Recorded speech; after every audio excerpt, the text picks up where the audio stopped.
સુરતમાં કરોડોની છેતરપિંડી કરનાર ઝડપાયો છે। ઇકોસેલ પોલીસે આરોપી સંજય અધેરાને ઝડપ્યો છે। ફરિયાદી સાથે જમીનનો સોદો કરી છેતરપિંડી કરી હતી।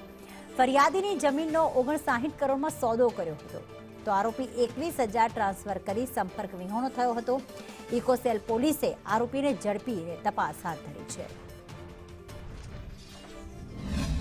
ફરિયાદી પાસે 60 કરોડમાં જમીન લેવાનું નક્કી કરી 7 લાખ રૂપિયાનો સાટાખત કરાર કરાવેલો હતો અને એની અવેજીમાં ફક્ત 21,000 રૂપિયા બેંકમાં ખાતામાં નાખેલા હતા અને છેલ્લા 5 મહિનાથી વારંવાર ફરિયાદી એમને આ જે સાટાખત છે એ કાં તો રદ કરવા અથવા તો જમીનનો દસ્તાવેજ કરવા માટે જે પૈસા નક્કી થયા છે 59 કરોડ એ આપી દેવા માટે વારંવાર કોન્ટેક્ટ કરતો હતો, પરંતુ આરોપીએ એમને સાટાખત કરાર રદ નહીં કરવાની ધમકી પણ આપી હતી અને જમીનનું ટાઇટલ બગાડી નાખ્યું હતું।